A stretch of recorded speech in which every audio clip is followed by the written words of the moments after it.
aquí en este pasaje de la Biblia, porque resulta ser que cuando se comienza la iglesia primitiva, la iglesia del libro de los Hechos, que aparece en el Nuevo Testamento, como decía cuando inicié, el modelo de gobierno, el modelo administrativo que asume la iglesia, que asumen los primeros cristianos, es el modelo que aparece aquí, precisamente en esta porción de la Biblia. Ellos, naturalmente, todavía veían el cristianismo como una rama del judaísmo. Por lo tanto, la figura pastoral, la figura unipersonal, todavía no se había destacado. Entonces, cada iglesia que se iba estableciendo, ellos iban comisionando ancianos, un grupo de ancianos conforme a este modelo. Entonces, de allí nace la idea. Pero fíjense que se le llama los príncipes, los principales, y en la parte final del pasaje que hemos leído, decía que todo asunto que se presentara en el pueblo, ellos, junto con el sumo sacerdote, tenían pues que resolverlo, tenían que buscarle una solución. Ese es un tercer aspecto de esta palabra, de lo que es el anciano. Ahora, muy bien, esta palabra y esta forma de trabajo, esta forma de administrar los asuntos de Dios, también los encontramos en los tiempos de Jesús y en los tiempos de los Hechos de los Apóstoles. Lo que han leído, como lo ha hecho la mayoría de ustedes, los evangelios, va a encontrar que de hecho Jesús tuvo confrontación con los ancianos. ¿Por qué? Porque hay un momento en la historia en donde los ancianos se apegaron a la tradición, ¿verdad? Y habían añadido algunas palabras, algunas interpretaciones a la ley, las cuales Jesús tuvo en cierto momento que confrontar. Y si leemos con atención, antes de la crucifixión, cuando Jesús es juzgado, dice la Biblia, que se juntaron los ancianos del pueblo, junto con los escribas, con los fariseos y el sumo sacerdote, en consejo para determinar qué se iba a hacer con Jesús. Es decir, que podemos ver que todavía se mantenía esa tradición y esa fuerte influencia de los ancianos en el tiempo de Jesús y en el tiempo de los apóstoles. Ahora bien, un cuarto elemento, una cuarta connotación que tiene esta palabra, es que un anciano llegó a ser un líder pastoral en una iglesia local en los tiempos bíblicos. Vamos a ver, por ejemplo, el anciano en la iglesia local. Cuando yo hablo de la iglesia local, yo quiero que se entienda que estoy hablando de una congregación establecida.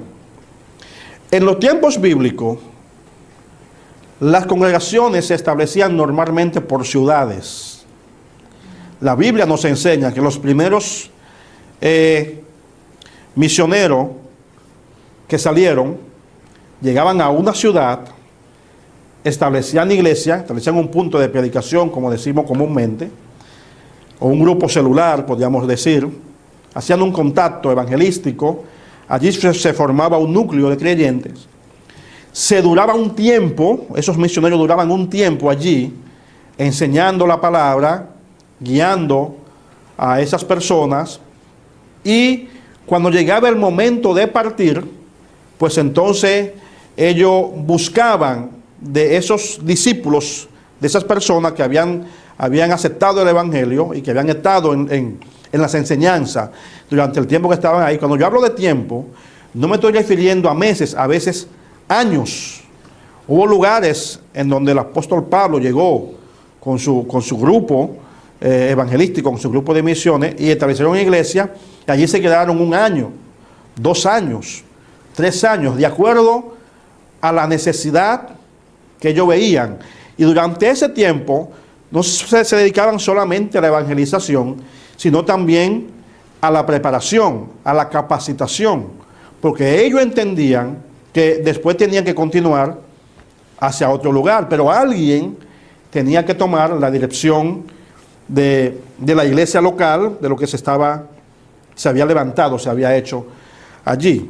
Entonces, siguiendo ese mismo modelo, lo que hacían los apóstoles era que en cada núcleo que se formaba, en cada iglesia, seleccionaban a un grupo de hombres que no tenía que ver precisamente con la edad, sino más bien con el desempeño, con su espiritualidad, con la pasión que sentían por el Señor y otros requisitos espirituales que se tomaban en consideración, que veremos más adelante. Entonces seleccionaban un grupo de estos hombres, de estos ancianos, lo establecían como los líderes de la iglesia y ellos quedaban a cargo ejerciendo la función pastoral en esa iglesia local. Es decir, que no era el trabajo de un solo hombre, sino era un trabajo de un grupo de hombres. Era un trabajo en equipo el que se hacía. Ahora bien, naturalmente, dentro de todo grupo siempre debe de haber por lo menos una persona, ¿verdad?, que cuando hay cierta confrontación o cuando hay que tomar cierta decisiones en las cuales no hay un consenso, pues tendría que tomar la última decisión. Entonces es donde aparece lo que se llama el anciano líder.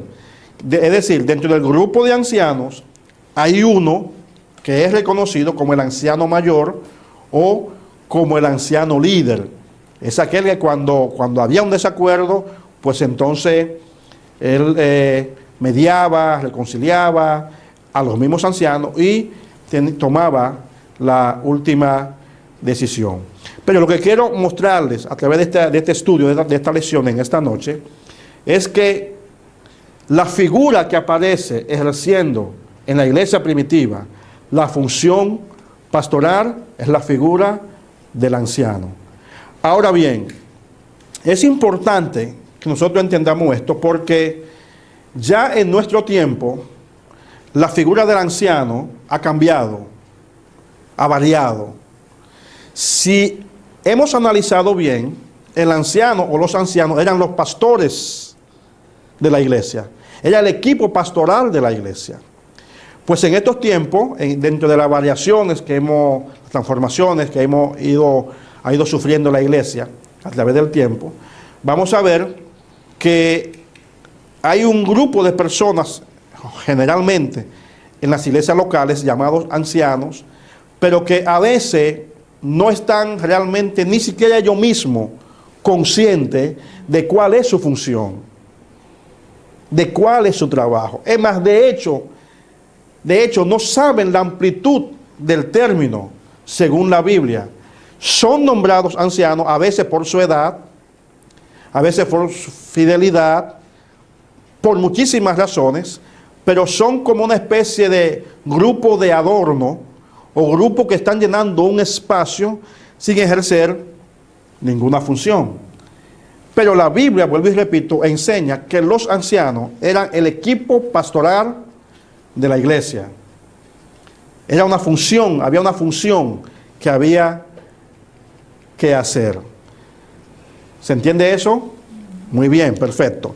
Fíjense que esta palabra es tan amplia. Vamos a darle un poquito más atrás, donde estábamos. Esta palabra es tan amplia, la palabra anciano, que tiene diferentes variaciones. Y cada una de estas variaciones describe de una forma amplia el concepto del anciano. Yo quiero que nosotros nos ubiquemos, si es posible, en el libro de los Hechos, ya entrando en lo que nos corresponde, que es la iglesia como tal, que empieza allí, en el libro de los Hechos. Quiero que vayamos allá al capítulo 20 para que nosotros analicemos detenidamente la función del anciano y la amplitud de su trabajo, hasta dónde se extendía el trabajo pastoral del anciano. Hechos capítulo 20, desde el versículo 17 al versículo 31. Repito la cita. Hechos capítulo 20, desde el versículo 17 hasta el versículo 31. Y vamos a leerlo. Quiero que usted abra su Biblia y pueda leerlo juntamente conmigo. Allí vamos a hacer algunas paradas para que ustedes puedan hacer algunas anotaciones. Empezamos en el 17. Dice de la siguiente forma: enviando pues desde Mileto a Éfeso, hizo llamar a los ancianos de la iglesia. Aquí se trata de la despedida del apóstol San Pablo. Él estuvo un tiempo en aquel lugar enseñando, ministrando, adiestrando, capacitando, formando los líderes de las iglesias locales en las diferentes zonas de aquella ciudad. Y llega el momento de su despedida. Y dice que él desde allí, de aquella ciudad, hizo llamar a los ancianos. Fíjense que aquí aparece el término plural. Hizo llamar a los ancianos de la iglesia. Vamos a ver el discurso, versículo 18. Cuando vinieron a él, les dijo: ustedes sabéis cómo me he comportado entre ustedes todo el tiempo, desde el primer día que entré en Asia, sirviendo al Señor con toda humildad y con muchas lágrimas y pruebas que me han venido por las acechanzas de los judíos. Y como nada que fuese útil, he rehuido de anunciarle y enseñarle públicamente y por las casas, testificando a judíos y a gentiles acerca del arrepentimiento para con Dios y de la fe en nuestro Señor Jesucristo. Ahora he aquí, ligado yo en espíritu, voy a Jerusalén sin saber lo que allá me ha de acontecer, salvo que el Espíritu Santo por todas las ciudades me da testimonio, diciendo que me esperan prisiones y tribulaciones. Pero de ninguna cosa hago caso, ni estimo